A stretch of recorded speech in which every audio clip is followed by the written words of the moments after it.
God, grant me the serenity to accept the things I cannot change, the courage to change the things I can, and the wisdom to know the difference. In this episode of Overcoming Addiction, we will be discussing the process and challenges of early recovery. Tonight's guests are Drew McCallum and Collin Wallace. Together, we can make a difference. Here's your host, Paul Hammersley.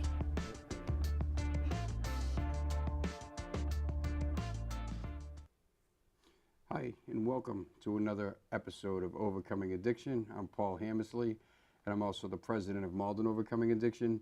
And tonight I want to welcome Drew and Collin to the show. thank you.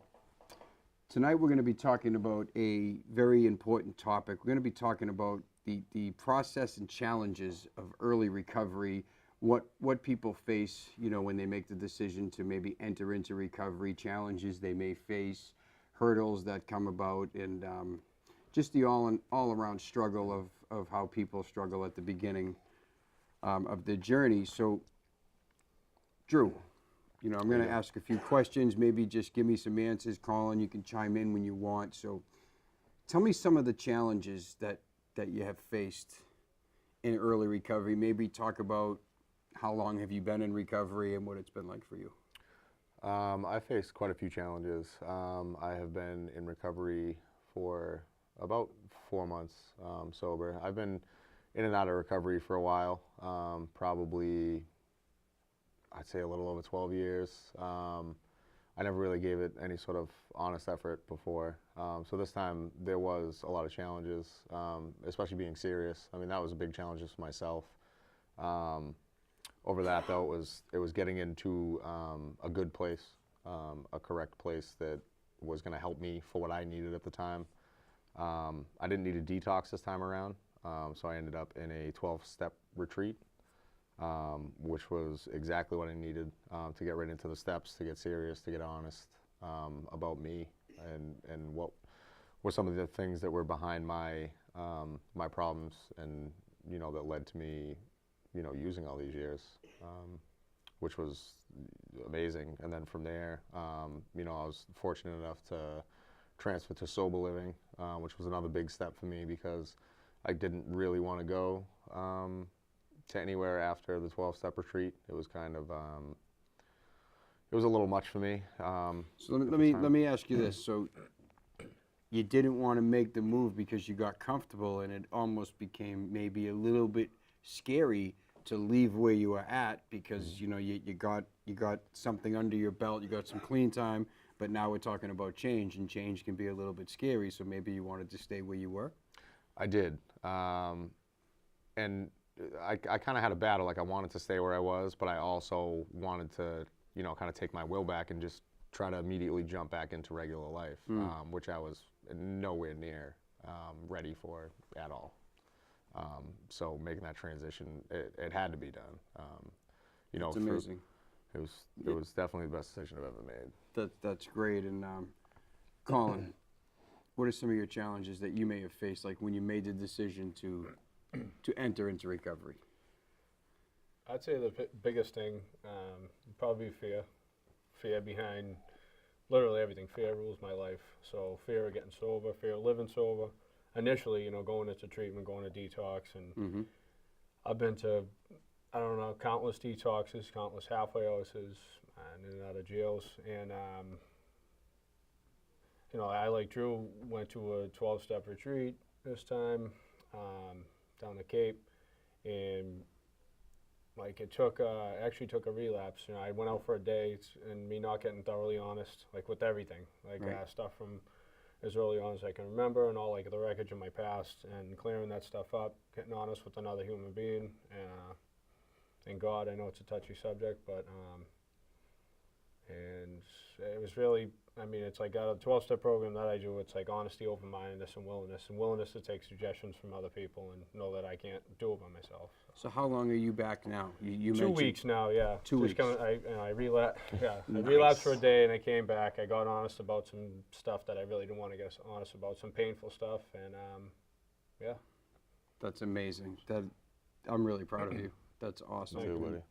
So what was the process like to enter into recovery? And I mean, when you finally make the decision, like you just spoke about it, you spoke about the fear, but there's a lot of feelings. And I know for me, because I did the same thing, I went into programs. And when you make that decision, I don't know how you guys felt, but it was a decision that I didn't want to do it. I was fear. Fear is a huge motivator. And, you know, when I was afraid to be clean, I was afraid that I wouldn't measure up as a person in recovery. I was afraid that I wouldn't be able to do it because I failed at everything, because I didn't understand what recovery was. And when I went in, lo and behold, like, you can do it. But those were the feelings I had. It was when you're using and you want to die and you're trying to make that decision to get well, and just the idea of not having that drug, that's a pretty tough spot to be in. So those are the feelings I had. Tell me about some of your feelings. I was scared. Like Collin, I have a lot of fear. A lot of fear has kept me using. A lot of fear tried to keep me clean. I think my biggest fear was being clean and getting to that point. And then once I got to that point, being just fearful of having to deal with why I was using in the first place. A lot of the, you know, emotions that come with that, a lot of the wreckage I have in my past, you know, having to like face these people that I've just been terrible to for years and years and years. There was, you know, fear of just not being able to make enough money, fear of where am I going to go? Can I, you know, afford to, I was so far ahead of myself, especially in the beginning, because I knew what it was going to take. I just didn't know if I was going to be able to walk through it and to take suggestions from, you know, people who have been huge in my life at this point. And that's kind of what it was. I just had to overcome that and just, you know, trust and rely on other people and in God. And I did, and it's been powerful, and it's been working for me. And Collin, I mean, you just spoke about it, but is anything you want to add on that particular topic? Or, I mean, you did talk about fear. We're just talking about feelings and what you were going through to make that decision. Yeah, like I said, like a lot of pain. I was just so broken. Like, when I had some clean time before going out for a day, and like going through like a 12-step process, like having a solution and knowing how good it can get. Like I literally, that's not my MO use for a day. It's used till the wheels fall off. It's used till I lose everything. But like I reverted right back to that pain that I had prior to like going into that retreat, and like I was just so broken. I mean, nobody wanted anything to do with me. Nobody. I didn't really need a phone because nobody wanted to talk to me.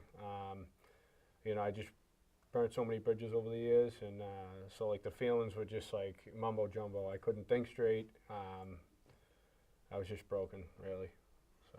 Well, I'm really glad that both of you are here, and yeah, I'm honored to have you guys on the show. And you know, as we're talking honestly and we're getting vulnerable, like it's important that people see this. And I just can't say thank you enough for being part of this show. And I'm going to continue. And you know, the questions, you know, they drum up some feelings. They're not easy. Oh, definitely. And like we're gonna press through here. And so here's another one that it's a topic that I feel very strongly about, and I'm curious to hear your thoughts. So do you recommend doing this on your own or going into treatment along with further treatment, such as going to a detox, sober living, or to a 6-month program, or do you just recommend people just trying to stop?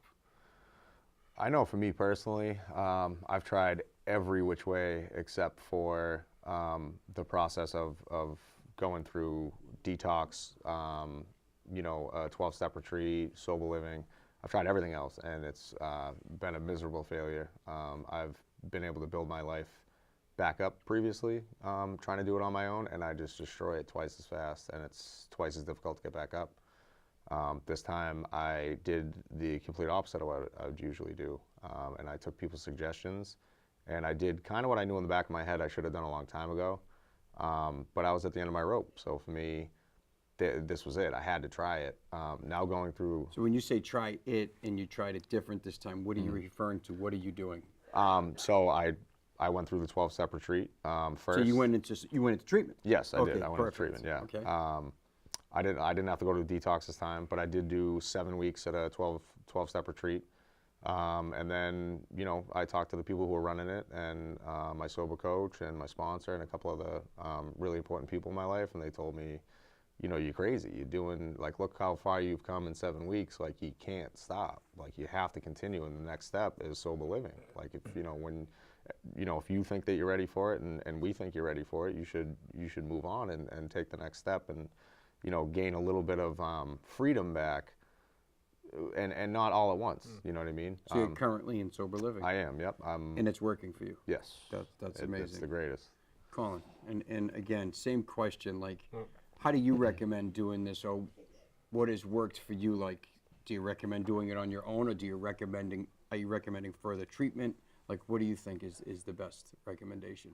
I mean, like Drew kind of said, my experience has been I can't even count on hundreds of times by myself I've tried to do this, and I absolutely recommend further treatment. But like for me, I needed further treatment, which I'm in now, coupled with like 12-step program. Constant vigilance. Oh, every day. I mean, this is like what my sponsor would say to me. This is like an everyday thing. You know, I've relapsed more than, I don't know, anybody I know. And so this is clearly like an everyday thing. That's just my experience at like staying thoroughly honest. And like, I don't think there's like enough treatment. I don't think you can be like, being too much treatment, the more the better, the more tools you have. But like I said, for me, it's just been staying in treatment coupled with taking suggestions and like working the 12 steps like on a daily basis. Just listening to others because I really don't know the answers. So the answer I'm getting from both of you guys is you're suggesting or you're recommending Absolutely. that, you know, one goes into a facility and then to a sober living, because it sounds to me like the longer you can stay around people, other sober or clean people doing recovery 12 steps, the better chance you have at attaining somewhat of a lifestyle in recovery. Yeah. Like the more you build, the better off you will be. Yep. Stronger. Makes it easier. That's absolutely. amazing. That's amazing. And our outside, I'll start with you, Colin. Are outside meetings a good idea for you, such as like the 12-step process, or, you know, whether people, I know people talk about AA, people talk about NA, people talk about there's multiple pathways to recovery. Yep. So do you do outside meetings? Do you do 12 steps? Yeah, I mean, for me, I do outside meetings, and like I said, it's coupled with the 12 steps because I've tried to get sober for years, going to, I can't even, 90 and 90, that's a suggestion through like a 12-step program through AA. Let me stop you. What is 90 and 90? It's 90 meetings in 90 days. So it's a meeting every day, Every day for for 3 90 months. That's it. That's Yeah. Okay. It's like a great suggestion, but I went and just sat there and, you know, I'd pick up chairs and do all this other stuff, but until I like went through the steps, because I was so broken, I built up so much wreckage, I had so much pain, and how I was pretty delusional in what I thought was okay, and like how the world wronged me and how everybody else wronged me. So like 12 steps kind of like put my hand in the hand of God, I guess you could say. So what is, I keep hearing both of you talking about the steps. Yeah. Just so people understand, what is the 12 steps? Break it down for me, just in a sentence or two. Is it work that someone shows you how to do in a book? Is that what this is? It's something that people do with you? Yeah. You answer questions? What is it? Yeah, it's like I personally do it through AA. Okay. So it's one-on-one with the sponsor. There's different ways of doing it. There's different 12-step programs. For me, it's just I've done it one-on-one with another sponsor. So you're talking to somebody. You're doing some work. Yeah. There's a lot of writing. I see. And again, it kind of shows me like where I was wrong in a lot of situations. And then I've wronged a lot of people. I've harmed a lot of people, and it's making that right with them. And then the biggest part I found, like when sobriety before, was helping the next guy. So the 12 steps is almost making you take a look at you. It is, yeah. For me, that was probably the biggest part. It's you get an in-depth. First of all, you got to get honest. Then you get an in-depth look at yourself, good, bad, better or worse, and then, you know, following that. Once you get through it honestly and you follow the steps as they're laid out before you, then you get to start doing the other side of sobriety, which is, you know, making amends, you know, sponsoring guys, getting, you know, to be able to just have constant contact with God every day in your life, or your higher powers, as you understand it.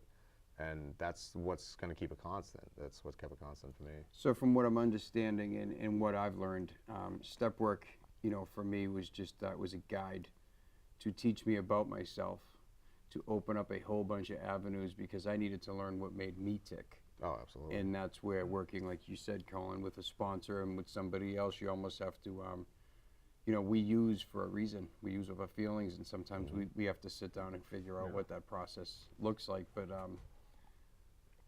they say there's one wrong way to do step work, and that's alone. Yeah. Oh, What if You I know, do it? Yeah, so here we all are, and like we're all sitting here living proof that you do some work and you can attain some recovery, and this is amazing. Absolutely. How important is it building a network in the recovery process, such as a sponsor, people in recovery, staying active in the recovery community? And I'll talk a little bit about that. So they told me when I got here, and you guys can tell me how it was for you, like you should get a sponsor, you should pick a home group, you should surround yourself with people in recovery, listen to what they're doing, sort of follow in their footsteps. Do you agree with that process? I definitely agree with it. Just knowing other people who are involved in this, who do this on a day-to-day basis. Like for me, I say this pretty much anytime I talk about recovery, it's a 7-day-a-week thing for me. And I also like to surround myself with people who are as serious about it, because I take it very seriously. So, having, even being on the show was an avenue, from knowing you, and it's like, it's incredible that I can even share this, and that's just part of it. I know all these other people, if I need to go to meetings or, get lunch with somebody, or I'm having a bad day, I can reach out. I got my sponsor who's, one of my best friends, you know what I mean? And I haven't even known him that long, but it's just, you just meet all these amazing people, and if you surround yourself with it, sobriety is almost just a natural thing to me at this point, which it never was before. And Collin, same question. So how important is building a network? How important is a sponsor and staying active, like in other words, staying busy in the recovery world? Right. I mean, was suggested by my sponsor, again, because I don't know the right answers. I know nothing, so I need a guide from someone else. My sponsor's fired up about this stuff. I need people in my life who are fired up about this, like you. Want to help the next guy. It's like, seems to be in my past when I had any spurts of recovery is like when I'm helping the next guy. I'm not thinking about my own stuff, my own problems. And like if I start to get selfish and dishonest in any way, for me, and I don't want to take any suggestions from my sponsor or other guys who've have more time, more experience with this stuff, it ends me in a relapse every time. So just taking suggestions, Yeah. following what people in front of you have done, Right. your predecessors. The process is amazing when you look at it that way. And it does say in the book that if, they talk about it being a simple program for complicated people. Oh yeah. And, So it's, true. and it says in the book that those who follow the process, Right. no one has ever relapsed. No. It's amazing because Right, every right. person that I speak to, including myself, because my story has relapse in it, that the first thing that people say is I stopped going to meetings. Yep. Like we get away from what got us here. So the simple arithmetic is like we have to keep doing this on a daily basis in other words, to keep it, we have to give it away as well. Absolutely. I was told I couldn't keep what I have. So I do a lot of work on passing it. I give it away Yeah. because they said if you keep it, you're doomed to repeat. Mm-hmm. So like I trust in the book and I trust in the process, and like guys like you in my life is amazing. So yeah, this is an amazing show that we're doing right now, and let's we see a lot of things in the meetings, and here's a good one. So let's talk about walking the talk. You hear people say about walking the talk. So the 4-letter word called life. People do different things all the time in their life, but in the recovery world, you have people who talk the talk, and you have people who walk the walk, and just like anything else, some people aren't doing the right things. It's you take 200 people in early recovery and throw them into a church basement. Not everyone in that Right. basement has the right intentions Yeah. in mind, and that's just like the regular world. You put 200 people in a room, Yeah. not everyone in that room is thinking properly. Right. So for folks like us, it's important that how we're living, how are we living? Like when on this show, these things that we're talking about, when we leave here tonight, are we going to throw trash out the window? Are we going to demeanor someone? Are we going to talk down on someone? These are all things like we must continue the process of doing the right thing. How do you feel about that? I have to do it in pretty much every aspect of life. You can ask him. I call him constantly about things that I used to think were ridiculous, like, and I've even talked to you about it, you know, throwing trash out the window. Like, where does that start? But, you know, more importantly, where does it end for me? So if I'm not living, you know, this actual lifestyle, and I'm not doing what I say, and I'm not showing up, and I'm not, you know, reading with guys, and I'm not doing my step work, and then as little as doing nightly inventory, like all these things, I have to hit all these points in a day, and it's more of like a daily routine for me now. So I know that if I'm off on a day, I can, you know, I could potentially end up in a not so good place. And you know, you see a lot of people, and I've met a lot even in early recovery, you know, who have all these great ideas and these great concepts, but then you know, you see how somebody is to somebody else on the phone, or, you know, little stuff like that. You start to piece it together, and those are the people that I've seen relapse. So sticking with it and really walking your own walk and talking your own talk is something that I know I personally have to do every day without fail. Sort of like living by spiritual values and principles. That's huge, absolutely. You know, like actually, you know, our values and principles is pretty much what we have left. Yeah. And like, That's you know, literally- that's, Colin, what do you think? Yeah, I mean, I actually like that question because I would sit here and talk to my sponsor, and I'd want to tear everybody up in the meeting, and this guy's doing this. He's, you know, what they're doing outside the meeting, what they're doing wrong, and he's like, why don't you just, in his own choice words, be quiet and see what you can bring to the meeting. See how you can help guys, and more or less see what you can bring to the table. Focus more on helping the newest guy. The first guy walking in with a day is the most important guy. And time is important, obviously it is, but the guys who are sick and suffering, because I remember like being in that pain and like how awful it was, and you know, lending a hand out to him, and you know, welcoming in with open arms. So really Amazing, amazing. Yeah, it's, you know, I think that it's everything to be a respectful person in recovery, to walk that talk and hold your head up high. That's to me, that's the only way. And you guys, that's why I asked you on the show. You know, I know you guys, and I know where you're at. We can plug that you're at the Compass House. You're at the Ocean House. You know, Sean Mahoney has a couple of these houses, and Malden Overcoming Addiction deals directly with both of those houses. Yeah. They are very, very good recovery homes. And again, Absolutely. I'll say the names again. It's the Compass House down in the Cape, and it's the Ocean House in Weymouth. And I couldn't be more proud of the work that the brothers Sean and Mark are doing, and having you guys here. Oh, absolutely. And you know, I did want to plug their home because their houses, because it's amazing to see the work that we're all doing, and like we need to continue to show that recovery is possible and this works. Absolutely. So this is kind of a statement question, and I want to talk about it. We have a couple minutes. So the process can be very difficult at the beginning, and I mean feelings. You just have to trust and believe that you can get through it. Dave told me, okay, to surround myself with people that were doing the right thing, and if I just stayed long enough, the miracle would happen. Do you believe that to be true? Like, do you believe in your heart that if you just stick around long enough? Because, like, I didn't have a bush burn next to me. I didn't get this hit with lightning. But I did at the beginning. It's hard. It's hard to stay here because we have thoughts. They're jumbled. We want to run. We don't want to go. We want to stay. I want to tie my shoe. I want to go to this. We don't even know what we're doing.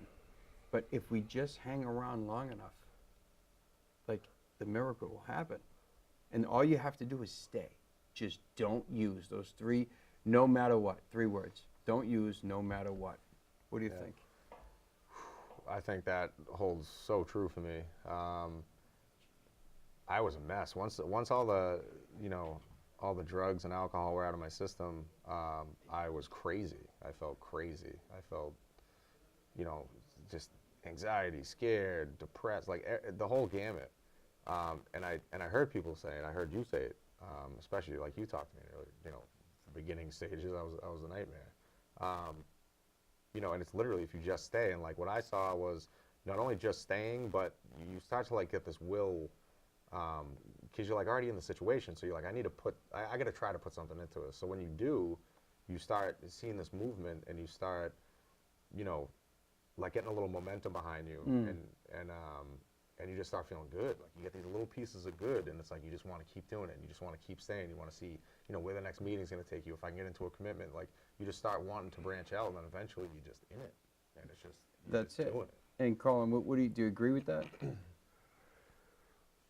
I mean, I'm a hopeless case. For me, I really couldn't stay sober until obviously I was willing to just shut up and listen. I keep saying it over and over, and honest in all my affairs. I can't lie about anything. I can't take a pack of gum from the store. I can't, you know, throw the cheeseburger out. I can't out the window, anything. So that, again, coupled with, like, I need a solution. And that's just my experience. Like, I know there's people in the halls, NAA, because I'll do both. But I did the 12-step work through AA, and there's people who stay sober just based on going to meetings, just doing commitments. Just, I need the whole boat.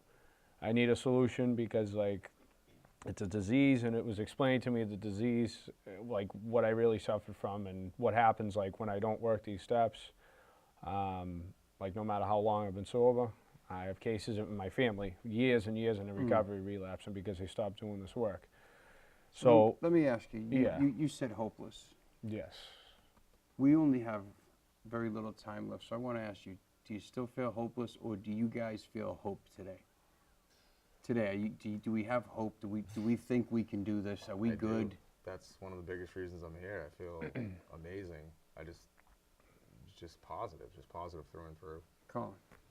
No, yeah, I do. I feel hope. Like I said, only because, like I said, without God, I can't stay sober alone. So without God, without some sort of solution, like I have hope. You guys, It's a daily. you guys are amazing. So, right thank here. you. Listen. Thank you, So, Paul. Brother. so, I just want to.